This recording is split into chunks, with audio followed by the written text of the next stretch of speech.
so excited that you've taken time out to tune in to the Ella Johnson Show. I hope you enjoy the broadcast. So sit back, relax, and I'll see you at the end of the show.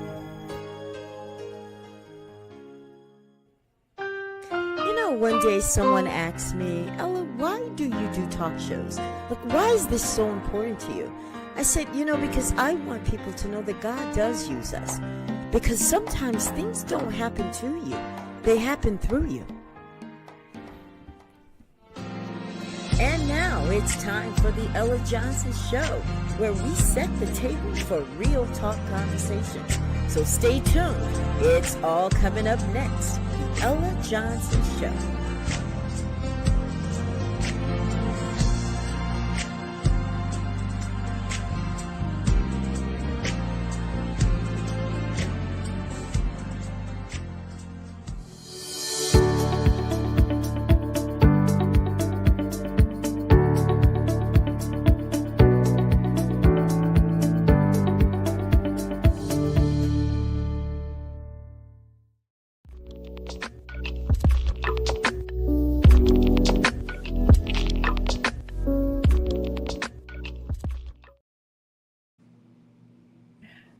Hello, good afternoon, and welcome to the Ella Johnson Show.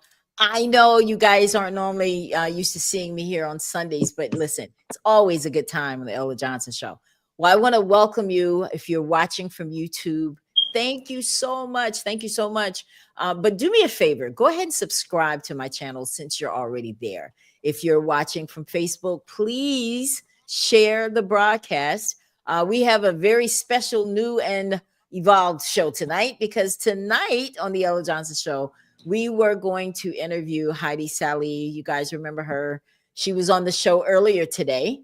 That was one of our pre-recorded shows because I wanted you guys to get familiar with her story. Unfortunately, she's not able to make it tonight due to circumstances beyond her control. So we're going to have to bring her back. But because my guests are here, they're also domestic violence survivors.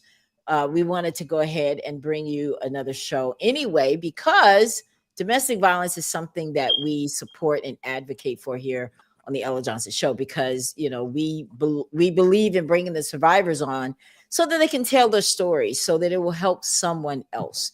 So tonight we're going to just kind of pivot a little, and we're going to talk to Elisa. She has agreed to share her story tonight. So we're still going to have a broadcast. We're still going to focus on domestic violence, but we are going to bring Heidi back so that we can talk to you guys a little bit more about what we're all up to on her behalf. So welcome, ladies. Thank you. We're still having the show. Yes, absolutely. Yes. So Elisa, I want you to tell everybody who you are, where you're from, and just kind of tell us a little bit about your organization and, why you're glad to be here today. Okay. Well, my name is Elisa Boudreau. I am from Baton Rouge, Louisiana. I am a mother of two, two-time war veteran, have a plethora of education. My company is Lotus Worldwide Consulting. We do a lot of, coaching work more than consulting, because we like to put their hands to the plow and make our clients work for themselves. We do specialize in domestic violence and domestic violence interventions, not only for the victims, but for the perpetrators also.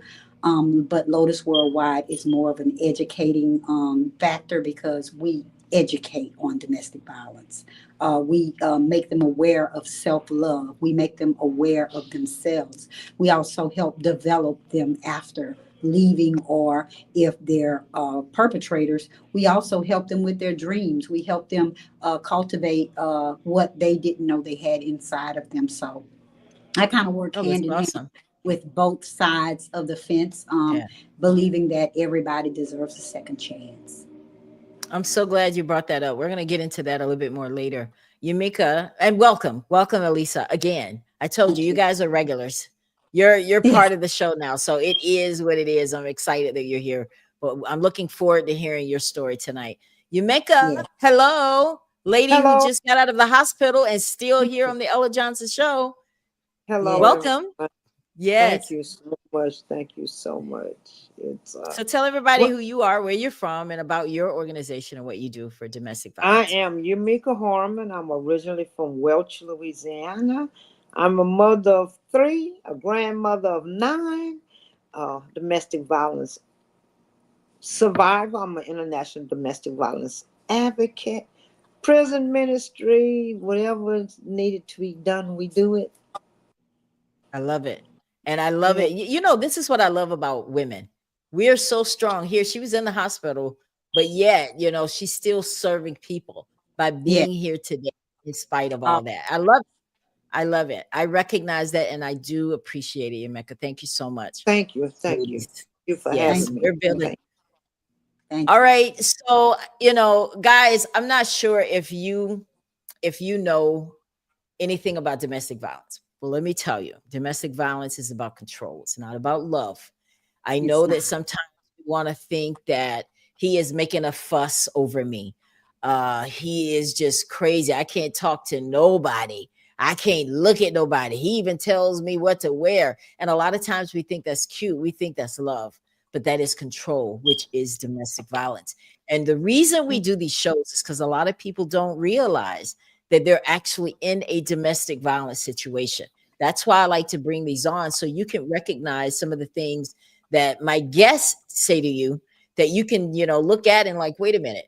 Because one of the reasons I started doing domestic violence shows is because of my cousin. She was killed by her ex boyfriend, and none of us had a clue that she was even going through anything like that. So I have committed the Ella Johnson show to always bringing survivors here to share their story so that someone watching this can make a conscious decision and get out before it's too late. So, Lisa, I know we've learned a little bit about you. You know, you're from Baton Rouge, Louisiana, born and raised. You know, there's Yeah. two siblings, you and your sister, and your parents. But I want to start with you because I want us to be able to move through this so people can really get a good understanding of what happened to you. At Okay. 14, you're dating. Tell us a little bit about that 14 life. Now, I know you don't have to spare anything because if all of us have been 14 and some of Yes. us were hell raisers. Sounds like you were too. Um, So, from one kind hell of. raiser to another. you. I Tell us a think I little bit was about what it was introduced. like.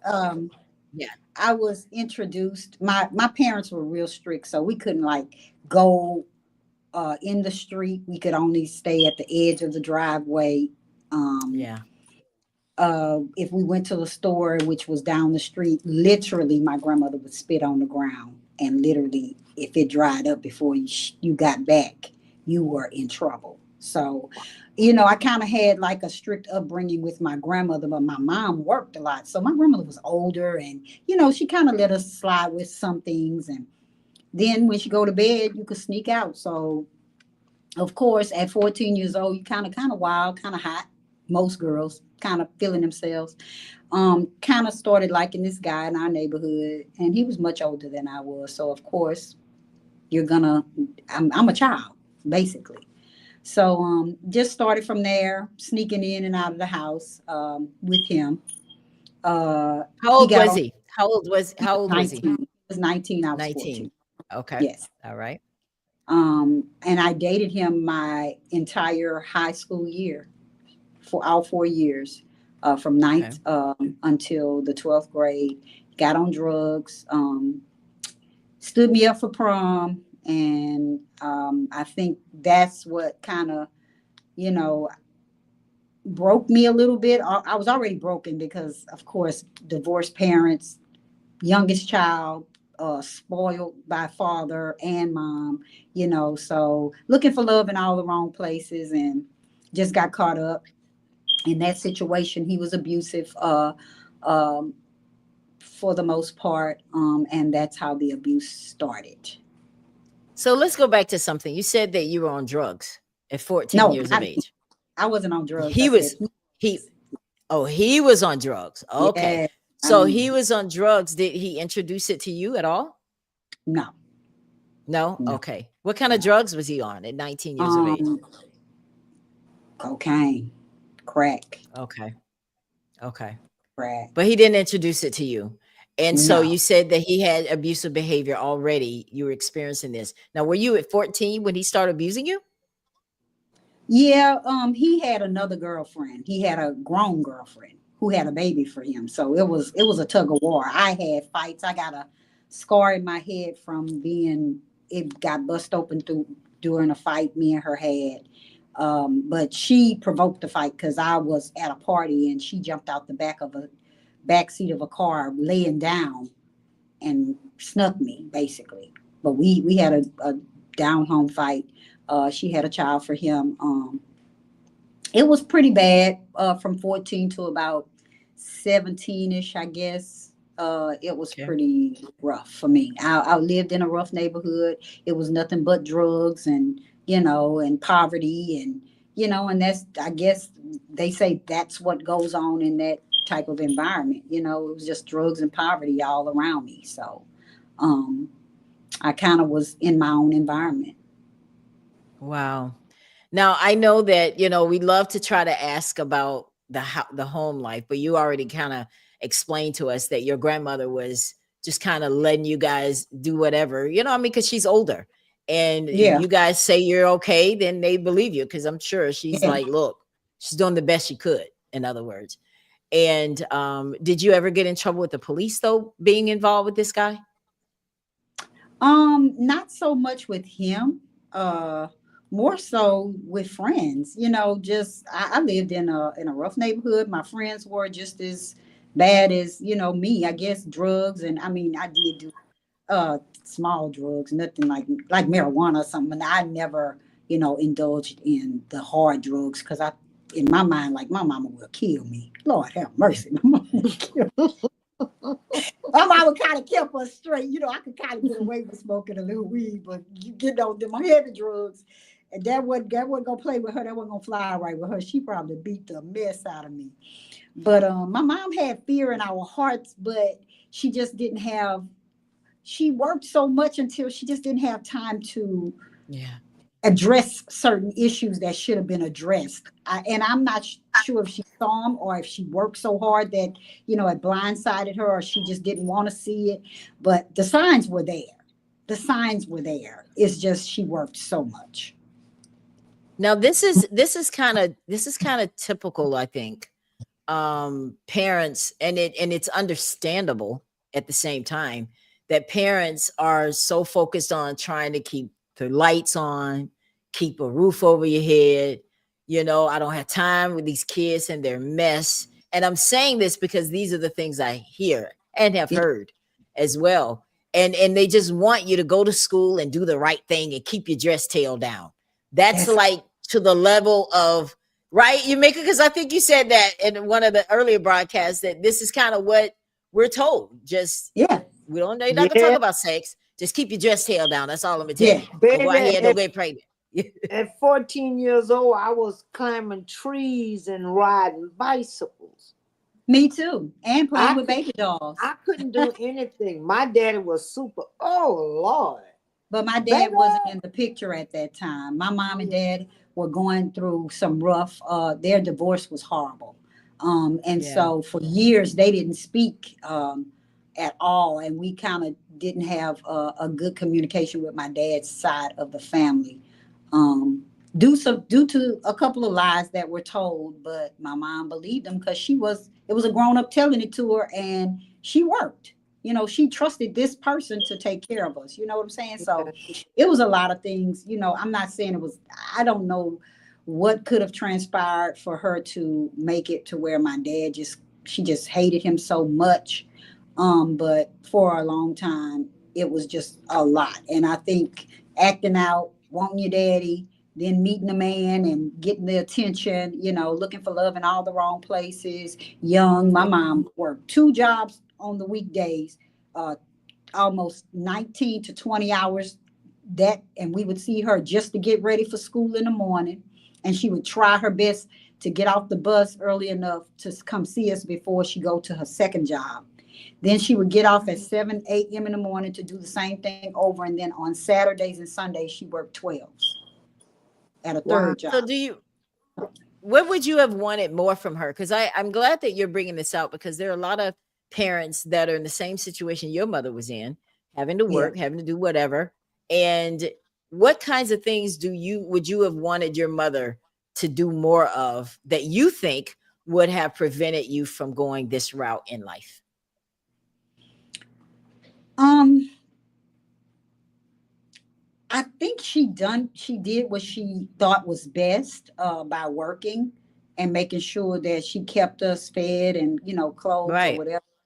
But if she would have, just sat down a little bit more, but she just didn't have the time. I mean, by the time my mom retired, she was sick. So, And we'll talk about that too.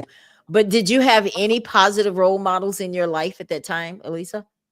I mean, like my aunt, she did the best she could with what she had too. I just feel that, when you are a child outside of their other children, those children are gonna get first. Those are my children. So I'm going to take care of my children first, and then you'll get what's left. And I don't blame her because that's her husband Yeah. and her working to Right. make sure their family is fed, their family has clothing on their back, their family is, straight, not lacking before they give to somebody else. And then my mom, Right. like I said, my dad left her with so many bills that most of her money was going towards bills. I'll tell you how bad it was. My mom was making $67 every 2 weeks after they took out everything out of her check.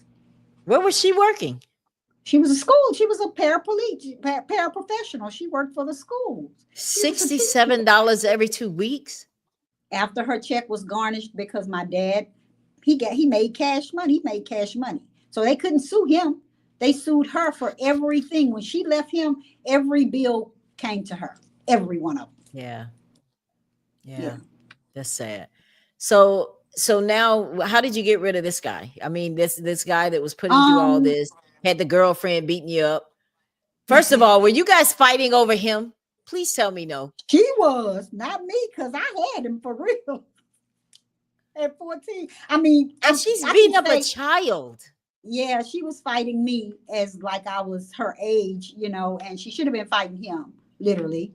Um, After him, I mean, it took a minute. I could tell you, my mom sent me to Germany. My sister was in the military. She sent me to Germany, but it wasn't all him because I got to Germany and my drawers was hot, and I was 17 years old, and She did not say her drawers was hot, Yamika. yeah, they was She They were said hot. her hot. drawers was. Was hot. They was hot. They was pretty hot. Listen, Got I around mean, you're no themselves. I mean, got different than a around, lot of people. You're no Exactly. different than a lot of people. So got around now all of that your those military drawers men. were hot, so All of now those that your military drawers were men. hot, what did you do now that you're in Germany with hot drawers? Okay, What so I what did something. I did. Okay, so my sister got me in high school at Zweibrücken American High School, which was in Zweibrücken, Germany. That's where I went to school at for my last year, my high school year. But of course, getting into the all of the clubs on base, from the NCOs to the uh, whoever, officer clubs, whatever, I was there, and met one guy, and he was there alone in Germany, but beknownst to me, he had a whole wife on the other side in the United oh, States. And so kind of got involved with him. Um, Caught him with another girl that was from there, tried to beat down the door in the base, on the base. So my sister and them, they really had to send me back home. They had to send me back home. you And were when they fighting the woman? no, I wasn't fighting the woman. I was gonna fight him. I wasn't gonna fight her. Oh, okay. I missed that part. I couldn't But understand. Okay. no, he answered the door, but I saw her in the background. And so that's how that happened. But literally ended up back in Baton Rouge, Louisiana, and that's where the real story begins. The real story begins is when I get back to Baton Rouge, I meet a drug dealer, and that's where Uh-oh. the start of it. And I think we were talking about that, right? We like that money, right? Fast, that We good like that money, that money. fast. It Yeah. wasn't good money, but it was fast money, and that's where my start began of the up and down, living that life. I had goals in my mouth. every guy that I dated was a drug dealer, and most of them came from the hood, so they had issues too, and broken too, and it just started from there, and the abuse and the misuse of me and my body, and what I could do with it to get what I needed. Seeing my mom struggle, didn't want to see me do the same thing. Got what I wanted for in high school. Just the things that I needed to do. I felt I needed to do to get out of the impoverished mindset that I was already in. Because in order for you to think that getting out of the ghetto was through drugs, you was already impoverished. And that was my whole thing. I was like, okay, I'm gonna get me one. We're gonna get out this drug out of here. We're gonna leave them drugs alone. We're gonna build us a business. We're gonna da da da da. Didn't happen that way.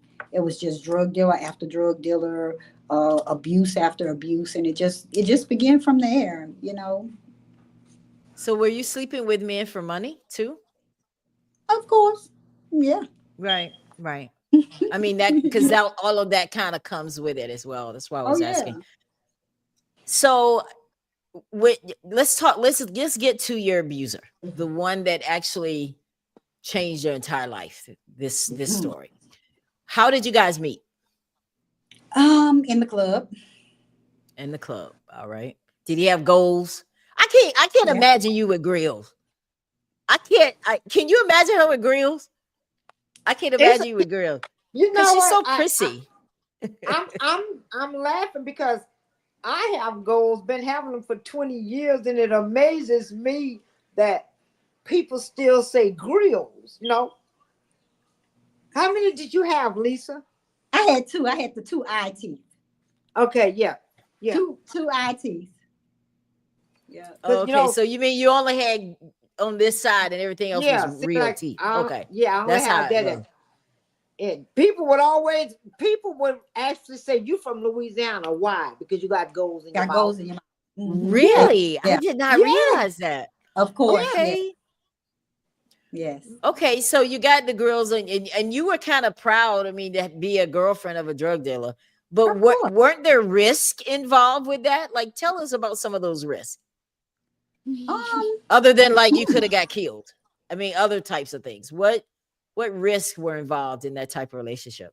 Holding the drugs for them in my house, watching them Ooh, down in my house. watching Um, them do what? I missed that part. Watching them do break it break down in my break house. it down. Yeah, it's a process to make crack cocaine. It's not just you don't they were just cooking Oh, it. it's a process. It's a process. You got to oh, boil water. wow.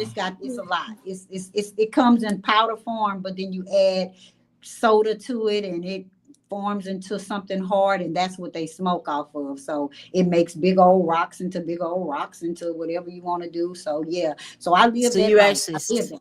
okay. So I were live you that life. afraid to hold? What kind of stuff were you holding? Drugs or guns or what? Whatever. Oh wow! And you weren't afraid about going to jail?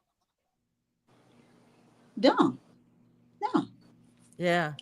I mean, you Okay. grow up in that So life. You get what I'm saying? Like you grow up in yeah, that life, and there's not gotcha. a fear factor in Yeah. that moment. Now today, oh Lord, my God!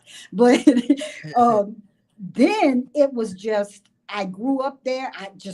My main focus was not to see my mama suffer ever again. I'm gonna buy me a house. I'm gonna make sure my mama got this. I'm gonna get everything I can get out of whoever I can get it out of. They getting it out of me. They beating me. I'm gonna get what I'm gonna get. I lived that life. I lived it. It's nothing I can do with it but say I lived it. I'm here today. I'm still standing. Live to tell it. Now you know what? You just said something, and it just touched a nerve. Oh, now you already know what nerve you just touched. She said, now let me remind you, Rebecca, you heard what she said. I slept with them and I did whatever I had to do. I've had to get beaten. I was going to get me some money. I was getting out of the ghetto. Out of the ghetto. And That see, is that's why I exactly said, what I think that some people really do as well. that's why I said Yeah. Diddy's trial struck Yes. some chords in me. And when my daughter looked at me and said, Mama, I've been watching this trial and it reminded me so much of you and my daddy. ever since, and I've started writing my second volume of Forbidden Love, Domestic Violence Out Loud, off of the Diddy's trial. Those different psychological, sociological, all these things that happened during his trial, I could see my life flash in front of me, and I Yes. understood the assignment. I understood Cassie. I understood the blank people. I understood that all they wanted was a part out of you. Don't if you ain't never suffered, you don't know. But when you in the ghetto and you watching and you know that you different, I know I'm different. I know I'm different. Can't nobody tell me I'm not different. The hell I've been through in my life. Can't nobody tell me that was the reason why I went through the hell is because the devil didn't want to see me at this point right here. Exactly. That's true.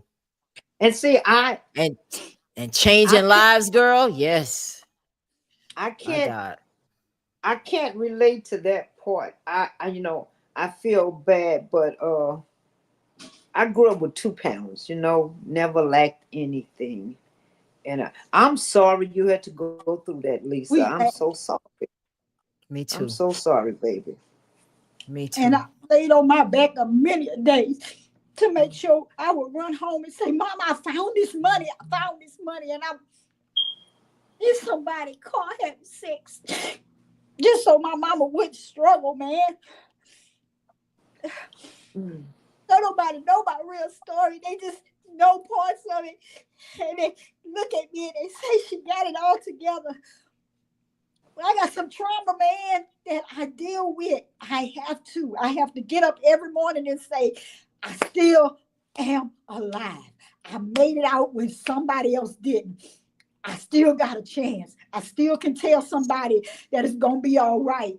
I still That's can right. say I went through it and I'm still here today to live to tell you that you can too. That it's not, it's a learning experience. Yes. Have I done some things that I'm not, that I'm so ashamed of? Yes. But guess what? Until I started speaking them, I didn't have authority over them. That's right. Wow. And then to marry Let's somebody to get into something. Oh my God. let's talk Whew. about that. You okay? You okay? Yeah. Okay. It just hit me a little Um, bit good. I know it. I know it. And listen, that if there's a place that you can feel free to let it out, is right here. This is a place of healing because God has blessed this show to be able to have people come here and get free. So whatever it takes, however many times we got to talk about it, because I want people to realize, stop trying to hold it together. Let it out. Let it out. If you want to scream, scream. Because one thing for sure, Elisa, the enemy did not take your voice. He might have He taken didn't. your body and used it up for different things, but he did Mhm. not take your you still got joy for God. You're still out here Yes. helping people. So listen. Yes. So let's go because I want people to hear the entirety of your story because Mhm. it is big, guys. Her story is. So you decided to marry this guy. Let's lead up to now No, before we get this. this is somebody totally different. Okay, let's get into the husband, the Ooh, abuser. Let's get into him. all of them. Met my husband at a beauty shop. I was 6 months pregnant with my oldest daughter. Mhm. Um, the story is I met him and his cousin, and I dated the cousin first. It is what it is. No Um, judgment, baby. That's That's right. kind of didn't date him. He had his own girlfriend. He was just or whatever. But what happened, the cousin's father died and they lived like in the country. And he asked me to pick up who would be my husband. He asked me to pick up his cousin for him. okay. And I brought his cousin to the funeral. And the family was like, why am I there? Because they knew who I was to the other cousin. And his girlfriend was there. Oh, His mama was oh, there. I knew his mama, but it's a long story, but I knew his mama before I even knew him. But anyway, just long story short, we first one night stand turned into a marriage. Okay. So you decided. Now, what did the cousin think when he saw you on the arms of his cousin? How was that dynamic? Did that cause a fight? It What didn't happened? because they both were tricksters. They both was trying to play me. But what Gotcha. happened was, so he Wow. calls the cousin over to my house while he's there, and okay, he calls the cousin, and they tried to play me, and I put him out. Like I put him out, What and do you mean they so tried to play you? Like how? like What did they do? they was trying to figure out if I was going like one or the other, who I was gonna pick. Like, oh, he shows up to my house like he didn't know his cousin was at my house. So who I'm gonna pick? And I'm like, okay, I ain't picking either one of y'all. Y'all both could get out. And so the cousin, he was like, I ain't going nowhere. And announced to me, we just started. I mean, it was just there, but he was abusive, and it started out not abusive, but it began to get real ugly. And I How married was it him at with a black. first, though? How was it at It was first? fun. Was he It ever? was It fun. was fun. Yeah. It was He was fun. spending money on you. He was It was spending money. Okay. adventurous. Adventure. Yes. No, Adventurous. you just said you went down the aisle with a black eye. Please tell us what happened on your pre-wedding day. Um, What happened? well, the black eye was maybe a couple of weeks old because you know it takes a while. Black eyes are in stages, so it goes through seven Oh, stages. okay. And when you get to that yellow stage, I don't care how much makeup you put on, it ain't gonna cover it up. It's not You gonna might can cover it. cover, it's not gonna cover up that black. Really? Oh No, my That's how. but gosh. you do Okay. that yellow is going to show out of that makeup. Okay. But my sister was in there putting my makeup on for my wedding, saying, "Are you sure you want to marry this man?" Trying to cover my eye up, and I'm like, "Yeah." And then his mama come in. Oh, it was late already. He might not show up, so it was so much going on that day. But yeah, I married him. I did. I married him with a black eye. And the day that I married him, everything really changed. Like it literally changed drastically. It wasn't no, I'm going to the clubs with him or nothing like that. I'm at home. I'm being the housewife. I'm doing the house everything and still getting beat for stuff that I'm not doing. And it just got out of control. It was a control thing, and come to find out, he grew up in the same environment, worse. Um, than I did. And he was an abused child and he took on those same traits as his father. Ooh.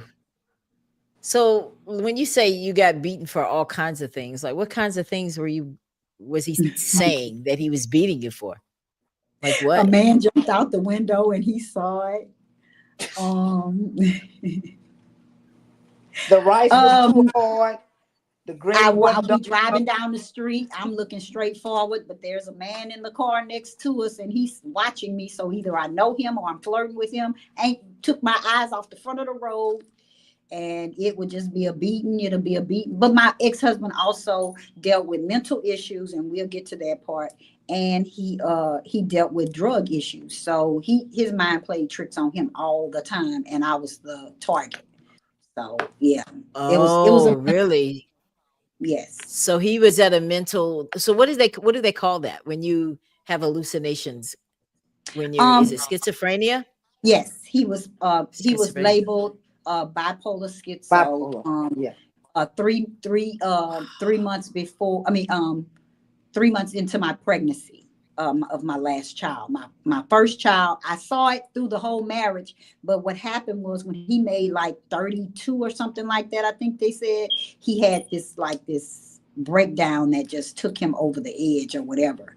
And so he turned bipolar schizo, didn't know anybody but me the first couple of days. Asked for me the whole time. Uh, Went to a mental facility. I was 3 months, about 3 or 4 months pregnant. And that was the last time he hit me too. He hit me with a plexiglass in the back of my head and cracked it. Um, and so, I dealt with the mental parts of him because I was still married at that point to him. So I dealt with him being mental, and I had to take care of him and make sure that he was okay. And then he finally got his own place, and I still took care of him up until death. We paid for his funeral. Really? Yeah. So was he on meds though for his schizophrenia? He was on meds, but being alone in a home by himself, he wasn't responsible. But in the last maybe a year and a half, 2 years of his life, his mom had kind of come in and taken over and given him his meds. So he could communicate. He was about, I would say, about 80% sane. He would go off and talk to himself and do little crazy things that you would say, yeah, you could tell he still had the issues, but um, he kind of could hold a conversation with me, um, and we had good parenting. I mean, he loved my baby to death, but he still thought that I was his wife, and that was the scary part. Oh Wow. yeah, I bet that was scary. So even after you guys were no longer together, but just because you were taking care of him, it must have triggered him to think that everything's. So talk to us a little bit about what kind of stuff you endured with him. I know on the last show we kind of left off on one of the things you talked about was when it came to sex with you guys, Yeah. and how that was. What was? Did you feel like the sex was love when you had sex with him? Not all the time. At If he was first, on it was drugs, yeah. oh yeah, of course. At first, yeah, that's how I fell in love. Like seriously, to today, I have not really been with a man that could perform like him. Don't say it. Don't You know, say it. like to I today, would it's sit here like saying, no, is she gonna say it? Is she gonna say it? Listen, like keep it real. serious. Keep it Like real. seriously, I have not been with any man that's better in bed than my ex-husband ever. Wow. Okay, Can't can you compare. tell us why he was so can you tell us why he was so good? Or is that too Yeah. much? Should I ask? I mean, I Yeah. want details. I He want to was know. pretty much endowed, and he knew how to do it. He worked it. You knew how to use it. From Okay, the all flip, right. That's the good enough for upside me. down, flip me upside down, Okay, all we're kind of moving stuff. on. Let's move on. Let's move on. Girl, now you know that's okay. All right. So we Go. got it. He was good in bed. He was good But in then that bed, changed. That changed. but um, the drugs made him like a monster. Um, he brought women into our home, in our bed, made me watch, made me do a lot of things that literally I did not want to do, but had to do if I wanted to live that day or not get beat that day. Just kind of suck up a lot. I sucked up a lot, a lot, a lot. Um, I sucked up a lot. And I understand domestic violence. I understand the psychological parts of it because I loved him. He didn't love me. Exactly. And people don't get that. They say why? Because my love was genuine and his wasn't. Why should I So be, why should you hold me accountable because I fell in love with somebody, and everybody falls in love and they know how hard it is to get out of just love, let alone someone who's abusing you. So now I love him, but he's abusing me, and I know if I don't leave, I'm going to die. I'm going to die in this place, but I love him. I'm talking about to the very core of you, almost like a mother being snatched away from her child, and they're pulling, and she has the baby's arms and he has the legs. That's how hard it is to get out of a relationship when you've been brainwashed, when you've been, oh, what they call it groomed. I've been groomed since I was 14 years old to be in relationships with men who were had money but was abusive, and they knew that I wanted to get out. That they knew it. They knew that they sound like baby yeah, ditties. They sound like baby ditties to me. my daughter said the same thing. And see, if my ex-husband would have had money, or any of those men who I've been with had money like Diddy, I would probably be dead by now. Yeah. Because the power that these men have over these women, people would never understand it unless you've been in it. And that's True. why I'm so passionate about watching the Diddy trial and being able to understand and feel what those women were feeling and how humiliated they must have felt to sit in front of people and have to say the things that they were made to do. No, you wanted it. No, that's not true.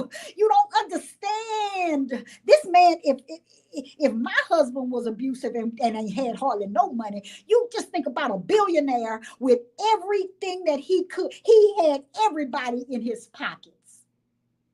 Yeah. They didn't have a chance. Yeah. They I didn't have a understand your chance. That's passion. why when I hear Yeah. people say she wanted it, I wanted to get out the ghetto. I didn't want to get beat. But once you in domestic violence, how do you get out of it? Do you just walk out? No, you can't just walk out. You got to have a plan. And if don't nobody tell you that you got to have a plan, then what you do, you stay there. Don't nobody tell you that I support you. What you going to do, you going to stay there. What if you go to your mama house and they tell you, they put you out, you got kids, what you going to do? You going back home. And they say 7 times, you go back and you go back and you go back. You go back because people aren't educated. Your family ain't educated. They ain't knowledgeable on this thing. All they know is they love you and they're going to do whatever it takes. Well, if I got to call her stupid to make her realize it, no, you're pushing me further away. Oh, that's key.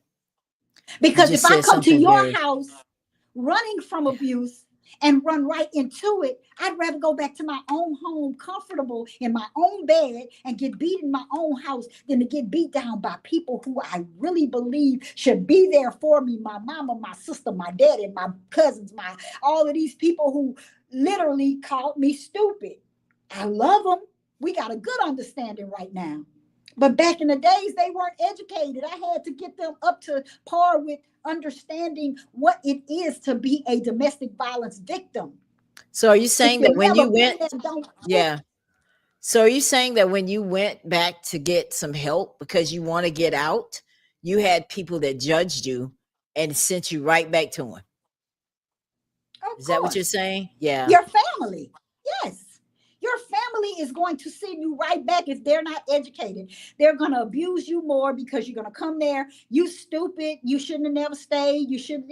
You're going to go back. We know you're going back. When you go back, then they stop speaking to you for a little while. Then you get more invested in him and that's all you got. So he beating you 1 minute and he loving you the next minute. And that's what you got to take because you know if you go over there, you're going to get the same thing.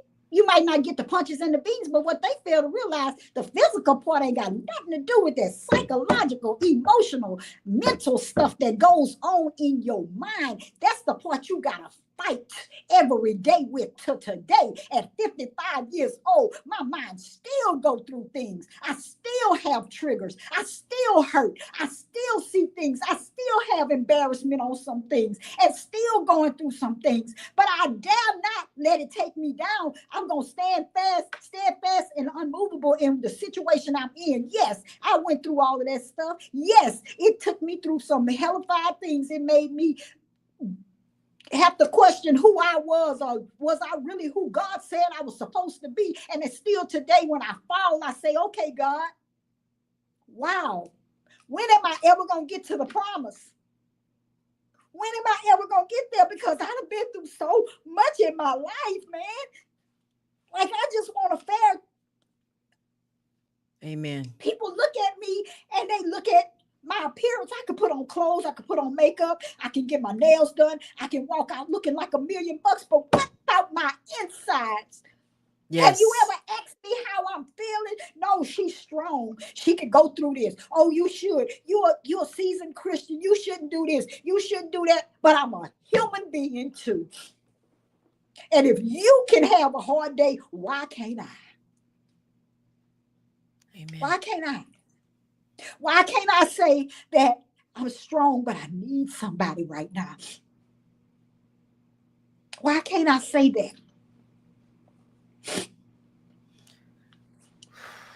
Wow. I'm so glad that you're getting your breakthrough today. You're getting it. And I'm glad that you're experiencing what you're experiencing right now, because it's good for people to see that emotion. It's good for people to see that this is what happens when what we're trying to do is, there are people that went through the same thing Alyssa did. We all been, hot out there doing things, but none of us wanted to go in and fall into the hands of an abuser. Nobody wanted that. And then to continuously fall into a hand of an abuser is what happened to Elisa. So you're with your husband. You said that he's making you do things when you guys have sex that you didn't want to do. What can you talk about what kinds of things that was? Well, to do, I can say as this broadcast, and probably will probably cancel out every man that probably want to be with me, but it stopped me from having oral sex for sure. Like I don't want to do that. Okay. I don't. Say less. Say less. Yeah. And because one thing I want to say too about that, and the reason I asked that, not to put you on the spot, but to let people see that, God created sex for a beautiful thing.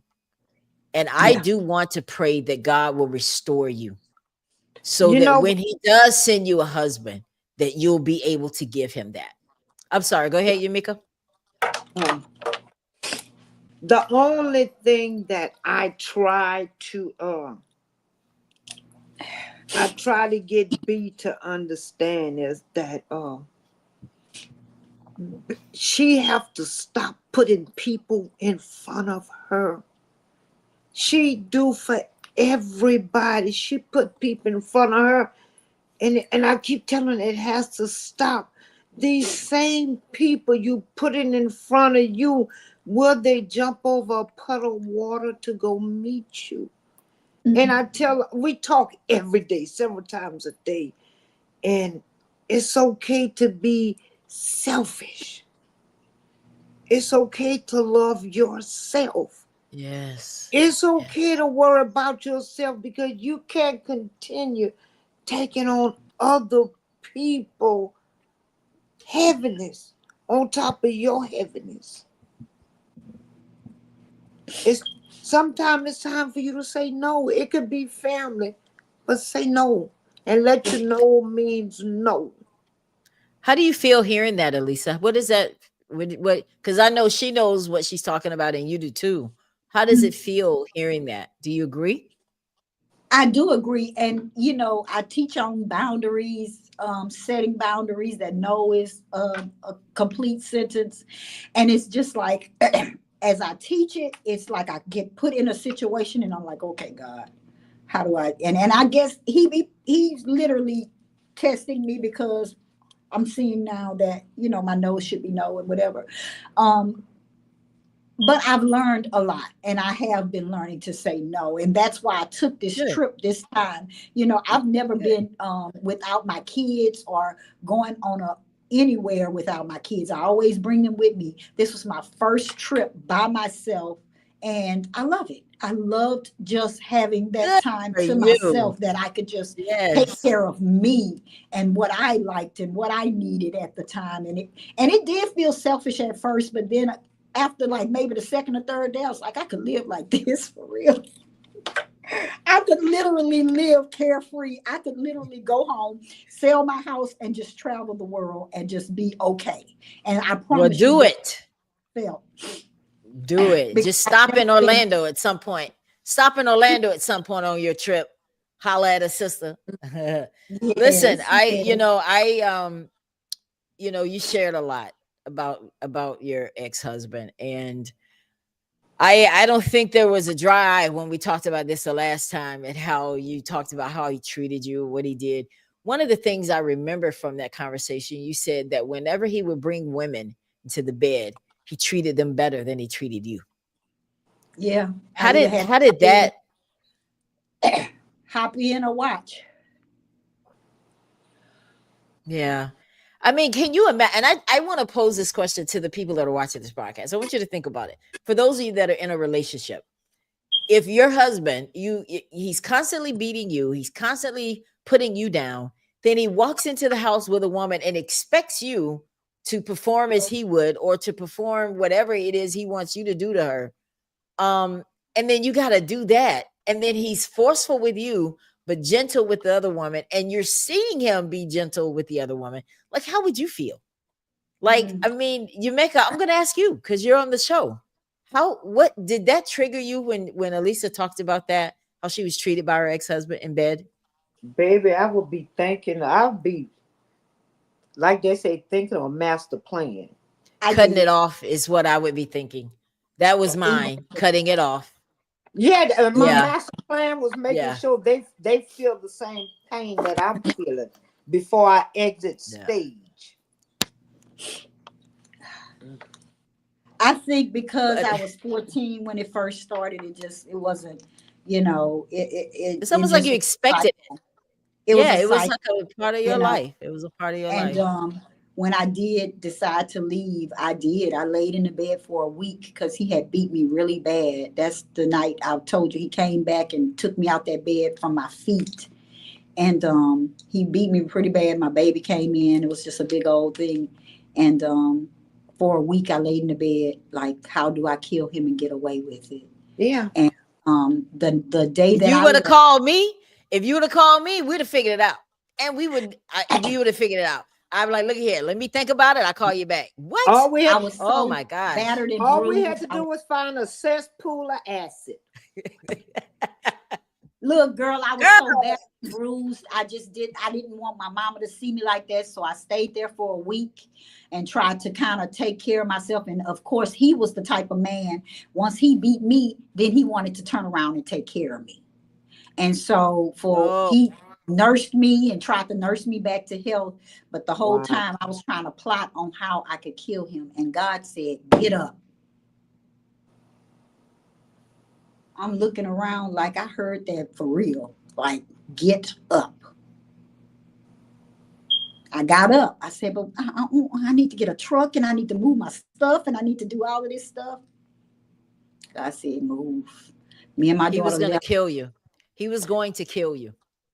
We Yeah. left with nothing really but some changing of clothes. Yeah. I took my truck, but we fought over that truck forever until he totaled it, hitting a police officer Yeah. drunk. But it was the only vehicle we had. It was in my name, but we were married. And they were like, okay, if he goes to somewhere and you see the truck somewhere and you got a key, you could drive off with it if he see it somewhere. And so, of course, he ended up with it last. You, And he told it. you know And when you he told it, none of the bills were paid on it or anything. The insurance wasn't on it. The car note hadn't been paid. He hadn't done any of that. And so that was the beginning of the end, basically. That's when I knew, I couldn't go back. But of course, he went to jail for abusing me and got out of jail. And the day he got out of jail, of course, got pregnant with my now will be 17-year-old in 3 months. you said something just now Ooh. that a lot of women think about is okay, and how I'm gonna get my clothes and how I'm gonna get my things, that women think about stuff like that. Yeah. And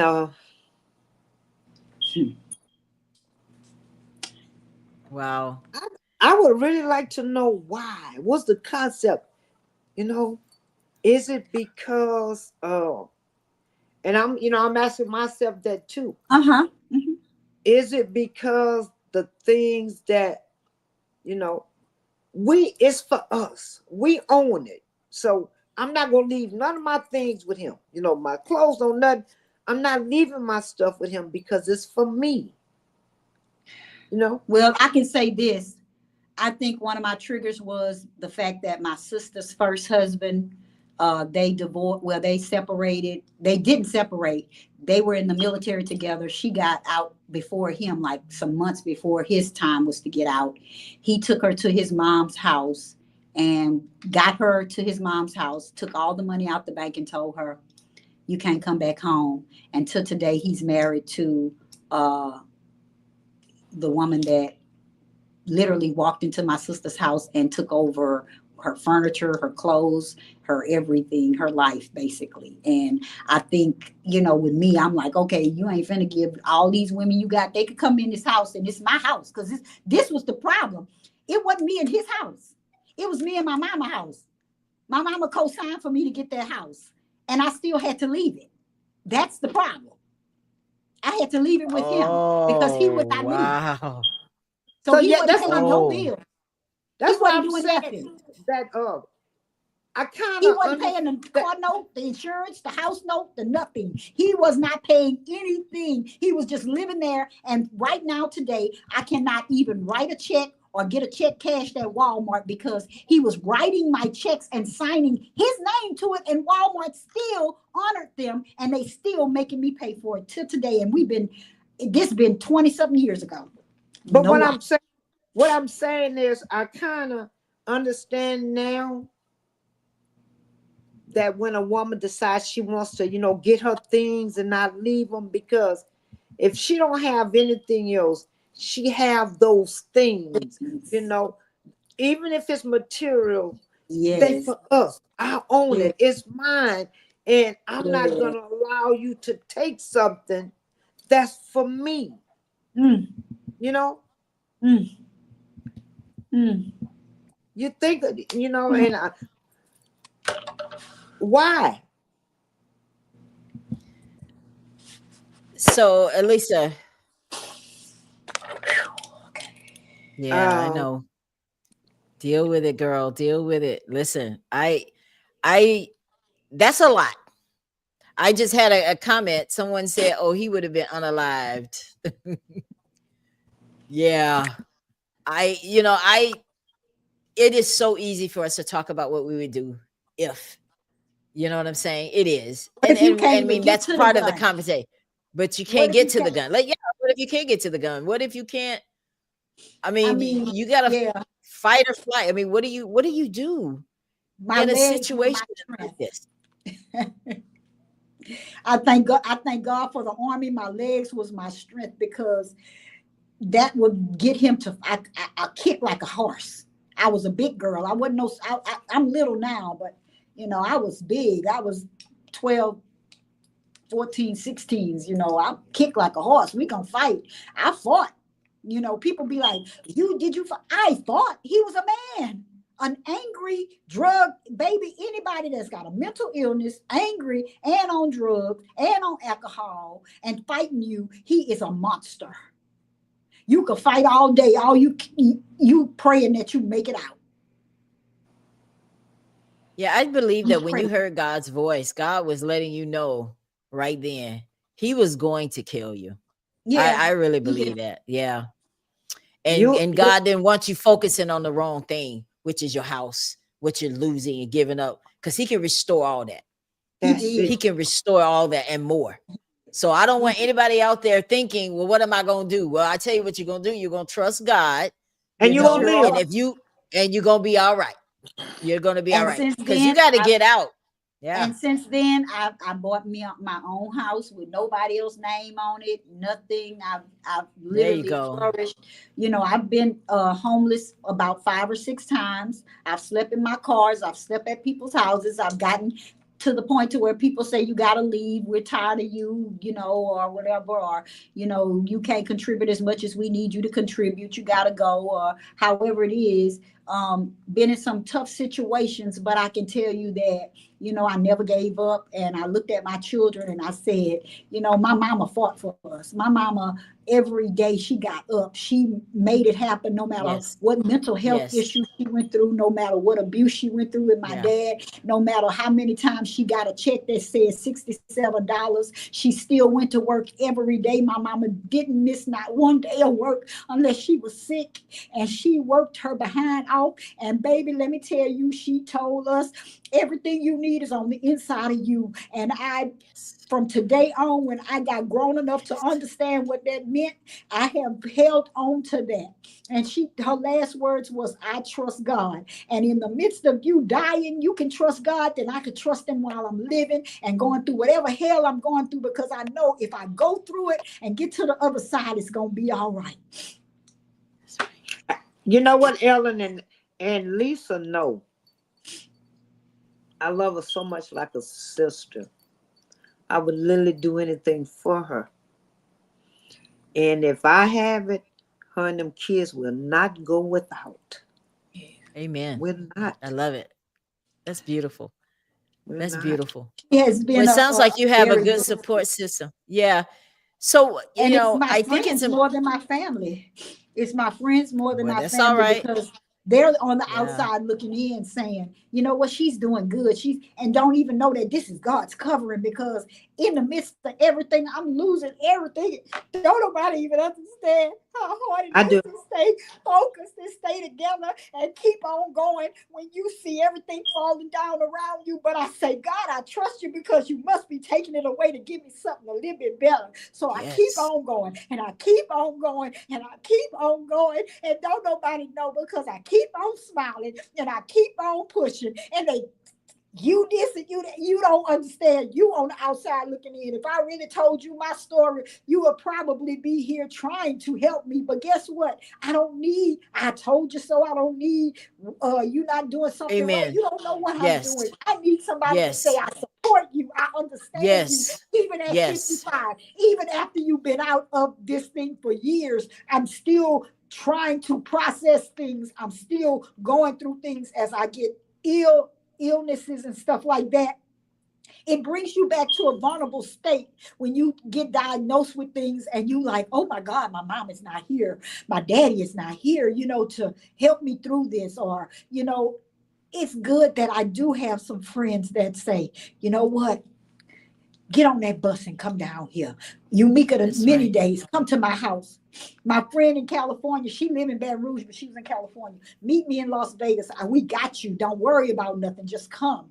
And that's means more to me than you putting millions of dollars in my hand. It means more to me than you coming. It means that you care enough that my mental health means something to not just you, but to me. That somebody cares enough to see that it's breaking all around me. Let me kind of give her some love to at least let her know that somebody is here because I don't get that. I don't get a hug.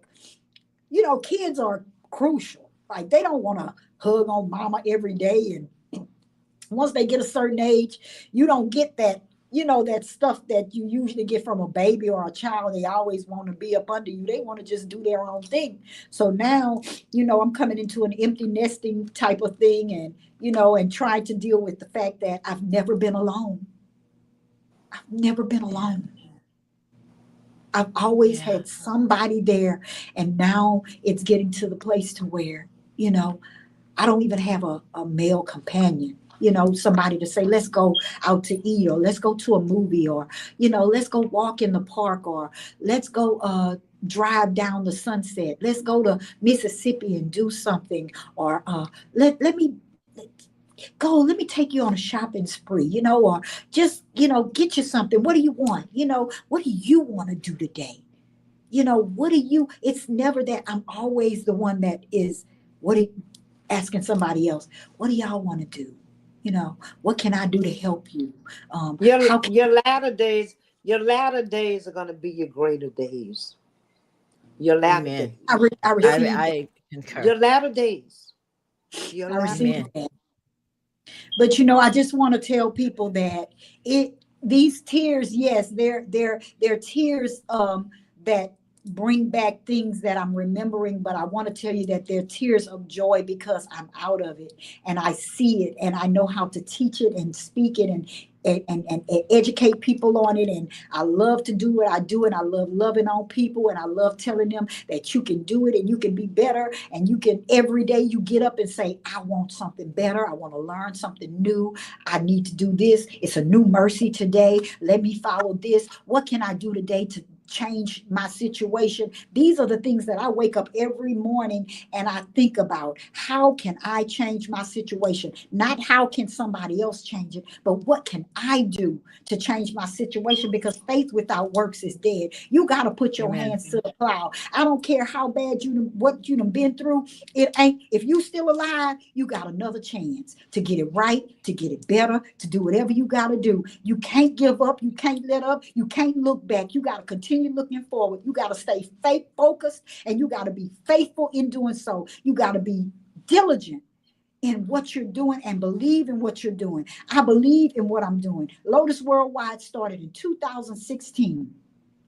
I haven't made over $5,000 in 1 year since I've started. Every penny of my money goes into my own businesses until I said, God, until you send the right person that says, I believe in you. And here I want to pour some money into you and support you and sponsor you and give you the things that you need in order to go out and speak and host and educate and counsel or a coach or give some knowledge or give some love or go out and do a peace mission, whatever it is that I am supposed to do, I am believing God that somebody is going to see me. It don't take but one Amen. to say, I Amen. see you. I understand what you're trying to do. I am trying to change the world one person at a time. And I ain't talking about Baton Rouge. I'm talking about worldwide. Every place that God has made, there is somebody out there that needs to hear a voice that says, you can make it. You can get out. You can be somebody. You can still have your dreams. I didn't go back to college until 38 years old. And I have 3 degrees. I got my associate's degree first in business.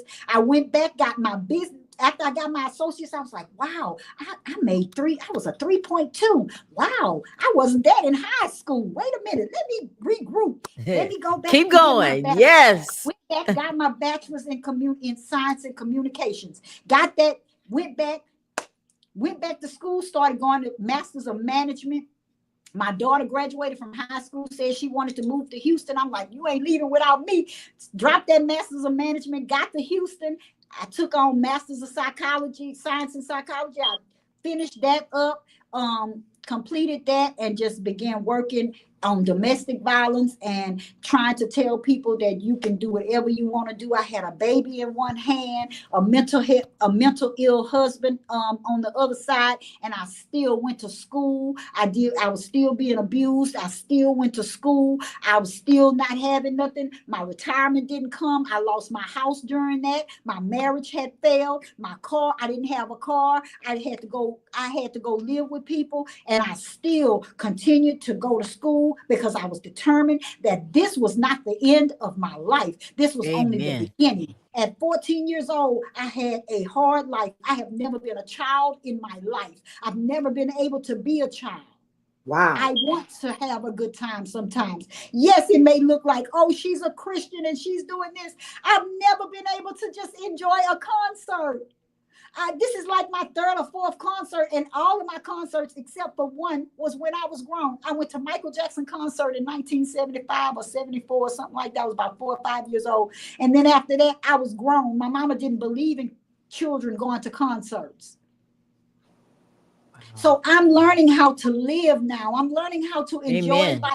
Get out of, just the stipulation of you're a Christian. Yes, I'm a Christian. I believe in God. I put him first in everything I do. Before I step on the floor every morning, I give him his props. I make sure that he knows that I thank him for giving me the breath in my body, because right now I'm Yes. still dealing with a lung disease, and he's still waking me up. He's still letting me talk as much as I'm talking right now without really taking a breath. Thank you, Jesus, because a couple of weeks ago I couldn't hardly breathe. So that's why I say we can make it. I don't care what they tell you. I don't care what the doctor tell you. I don't care what the pastor tell you. I don't care what your friends tell you. I don't care what your family, whatever you see in front of you, that's you see it with your naked eye, put it out the way. Because Lisa, that's what I had to do. I Lisa, had to forget that. I had to don't forget that that pain was in front of me. And I had to say, you know what? Though he slay me, yet will I Yet will trust I him. trust him. He told me that I was his child. He told That's me right. that I was called, I was chosen. And I know that everything that I have on the inside of me, somebody needed. Amen. Oh, I love it. I love it. I have 2 more questions for you before we get out of here. First one being, you know, you are still giving God praise and glory after everything you've been through. There are some people that don't understand that. There's some people that don't understand, well, if God is so loving, why did you go through all of that? What would you say to someone that says, how dare you still give trust and faith and homage to a person who has allowed you to go through what you did? What would you say? that Jesus died on the cross and he went through ridicule after ridicule, and he still died for all those people who still ridiculed him. Who am I? Who am I that I can't forgive? I forgave every man that has ever put his hands on me. There was no way that I would even be in the position I am today to be able to speak eloquently and say the things that I say and forgive the way I forgave and not be able to move forward. I move forward because you know what? Forgetting those things that are behind me and pressing toward the mark. When God gave me a second chance, it was my chance to do the right thing about other people, everybody, because I had to look and say, if I'm broken and I came from a broken family and I want some mercy, what makes me think they don't want it too? What makes me think they're not hungry for it too? Some people just don't know how to say, I need help. I think that's a very good answer. And I think that the lesson that we can learn from here is we're in this together, guys. Yes. There's no when you're fighting a demon like what you got, that's not the time to try to be cute. No, You got to fight it with that ugly face, with your ugly right? face. With that ugly face, Yes. the one where you ain't got a wig and you ain't got no edges. I'm talking about that None. face. What? Yes, ma'am. That one right there. The one that Baby, say, you good can't all morning, gorgeous, and you know it ain't right. listen. I know that was a bit much, but what I'm trying to say is that life is real and stuff happens to all of us. And for Elisa, it was domestic violence. She was beaten, she was misused, talked about, even went to her family and didn't get the love that she needed. But God bless them too. God will deal with them, because the next time someone, because I'm gonna tell you something. I believe that before you get your blessing, you're gonna get tested. Oh, yeah. The testing comes before the blessing. And how Of course. many tests have you been presented with that you failed? And I'm not Uh, talking about in the natural taking a test, right or wrong answers. I'm talking about the test that God sent you at 2 o'clock in the morning when he needed you to be there for someone, but you just had too much going on and you had too couldn't much. do it. Even though you know at 2 o'clock in the morning, you were just going to him, asking him. So I think that sometimes God will test you with the very same thing you prayed for. Of course. And I can say this too. I missed this part. You know, I was left for dead in 1991, and ended up that same person who left me for dead beat me to a pulp, um, beyond recognition. About 6 months later, he was shot, and he's been paralyzed since then, 30 something years. And I went and took care of him too. So it's just a cycle. It was a cycle of the Ooh. same of the abusers that were abusing me. I was taking care of them. So I went through that. Joseph did too. Cycle. Crazy. Joseph did the same thing. They threw him in a pit, right? And then when they got hungry, where did God send them back? Right to him. Right to him. Right I to him. love it. But And I Joseph, yes. Yes, Joseph Calling, and they have a book called The Joseph Calling. I have that book. One of my Oh, mentors gave me that book. She said, this book reminds me so much of you. And so she checks on me all the time. Shout out to Miss Cindy Price, who loves me to death. Um, uh, and I just want to say that, whatever calling that you have on your life, and if you made it out of your domestic violence situation, press towards the mark. There's a purpose in everything that you go through. And even though it may amen. pain you, I've had some crying times today on here. They were breakthroughs. They were me being Amen. able to share my story without uh, um, being interrupted, without being scared to tell my story, without being suppressed. A lot of things are Yes. coming back out now, right now Yeah. with me. And I guess because I started writing, things started pouring out, and then when I Yes. wrote this second book, which will be coming out before the end of this year, it's called Forbidden Love, Domestic Violence Out Loud, Volume 2, which is the real book, the book that goes into depth with all kind of psychological things that, domestic violence brings. So it's a very educational book. The first one is really just a 101 domestic violence 101 type of thing where, you kind of find out the terms and different things that, the physical, mental, verbal, all those things, the types, the cycles, and probably the control, the power and control wheel, and the vicious cycle, and those types of things in the first book. But in the second book, I promise you, if you didn't watch the Diddy trial, almost every uh, uh, instant or every chapter that is talked about, there is a lot of the jargon that they talked about with him, in the psychological aspects of it, in the sociological aspects of him, and all the things that those women went through. I saw myself in them, so I began to write. And so this book is going to be explosive. And as I said, it was birthed through the Diddy trial and watching Tisa Tales. I don't know if any of y'all watch Tisa Tales, but she was really she did an in-depth commentation of the entire Diddy trial. She went to every one of them, and I watched her every day, and I took notes, and I began to write.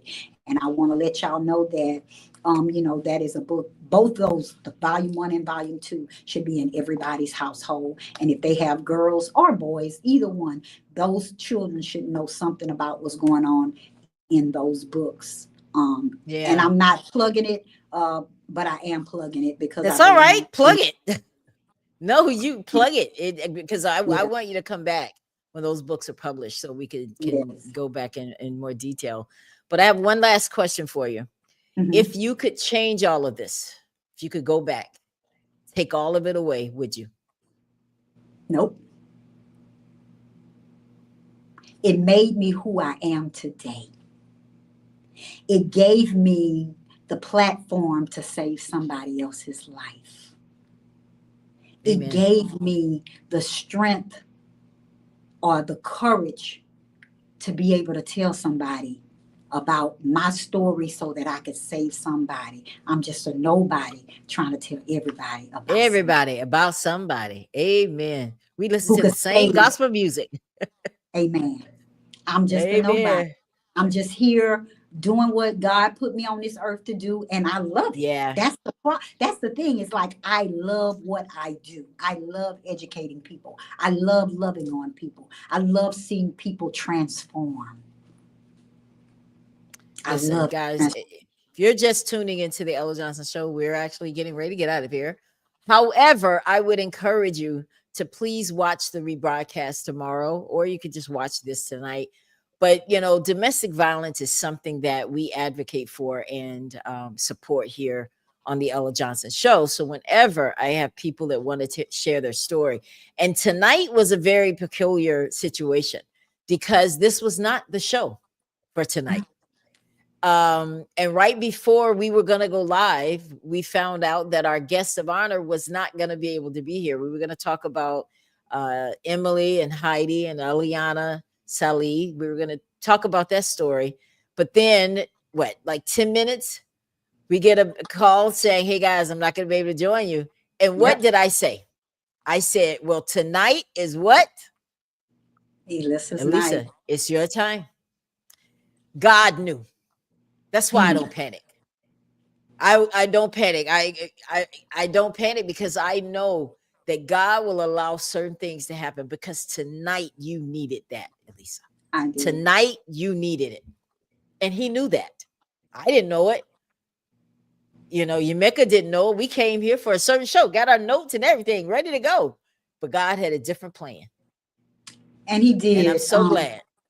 I am too. I'm really relieved because I did have a lot on me. Um, Ooh, like I said, I've been getting some backlash, of how I've been living, but until you know my story, you'll never know why. Just I ask. didn't understand the lung situation. I didn't know about that. till now when you just said I it. just got diagnosed with COPD. Never smoked in my life. We brought it back to when I was in Iraq. I am a two-time war veteran. So when I was in Iraq, I was with the burn pit units. If anybody knows what the burn pit units is, it's where we had to literally pour gas, which is like a gas that is used in the vehicles in the military, and we had to pour it on top of everybody's waste that was in a barrel that we used out in the field in Iraq. And so you're thinking about thousands of people who have used the bathroom in this barrel, and then you have to pour more gas on it, light it up, and stir it until it disintegrates. And all of these aromas are going into your nostrils, and you're breathing all of this toxins. And so looking back, COPD takes 10 to 20 years to develop. So it was about 18 years ago. And so I'm going through the process right now of going through pulmonary specialists and taking all kind of tests, and just trying to not only go through the VA, getting all my paperwork in order and stuff like that. But in the process of that, a couple of years ago, I was diagnosed with malnutrition, malabsorption, almost lost my life to that. And so I've been like literally struggling for the last couple of years. Just kind of had to give up my car. So I'm carless right now. And just fighting to keep everything else that I have. So when people see me and see, oh, she's in Las Vegas or whatever, and I got calls like, oh, I thought you was this, I didn't pay one penny. Like this was a all expense paid, Look at and that. somebody Favor. right, who felt that What? they saw the breaking Yes. point. They saw my breaking point, and they said, no, you're not gonna break down. You're not gonna Well, break y'all down. need to stop worrying about this lady because everything, all tonight, you've been talking about what people have said, and everybody's got Yeah, something I've to gotten say. You calls need some like new seriously. friends. No, Yeah, you need like some new no. friends because people that love you will applaud it. I Yes. understand favor. Favor ain't fair, you It ain't know? fair. And listen, I'm happy for you. How much did you pay? Zero. I spent six See? dollars and 38 cents, and that was for a bag of What? chips and a drink What? But in guess Los what? Vegas. Everybody wants this success, but nobody wants to struggle, right? Nobody. But I tell Nobody you what, wants I to take it struggle. with a grain of salt, and I know that it's not compared to what God has for me, and I see Amen. me in the future. I see Amen. me going all over the world doing speaking engagements and loving on people and going through the crowds and just saying you can make it and you can make it and you can make it, and just knowing that I've encouraged somebody to know. Amen. Uh-oh. Well, we're getting ready to get out of here anyway, guys. So I want to thank you all so much for tuning into the Ella Johnson Show. Tonight was supposed to be a different broadcast, but God had a different plan. And we heard Alyssa tell her story. So I want to encourage you guys to watch the broadcast on tomorrow so that you can get the fullness of what we talked about tonight. All right. So we're going to get out of here. Thank you guys again for tuning in to the Ella Johnson Show, and we'll see you next time. Have a great evening. Now, I do want to talk a little bit about my party for those of you that are watching that will be traveling to Orlando next week for my birthday party. And for those of you that are here, I want you to go and look at the message that I sent you in the invitation platform so that you know all the details of what you need to do. All right. Where you need to show up, what time you need to show up. Because it's 7:30. I want you guys to show up at that address that I sent you because you're going to be shuttled to the party. All right. So that's very key. Be there at 7:30 because I'm going to have you shuttled from your parking space to the house. All right. So that's next week. And on Friday night, we're going to be at the Sugar Factory on iDrive for those of you that want to come out for that as well. So we're going to have a pre-gathering before the party on Friday night, 8 o'clock at Sugar Factory on International Drive. And then on Saturday, of course, Boots on the Ground Birthday Bash 55.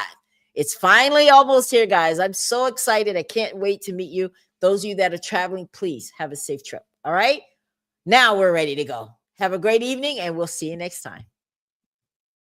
Thank you so much for tuning in to the Ella Johnson Show. We'll see you next time. We are supporters of the Ella Johnson Show. We live in South Korea.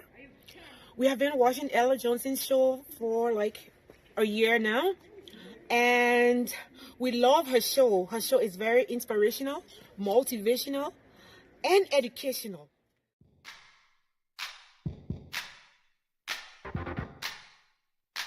If you would like to be a guest on The Ella Johnson Show, send an email to theellajohnsonshow@gmail.com or send a text message to 407-334-6997.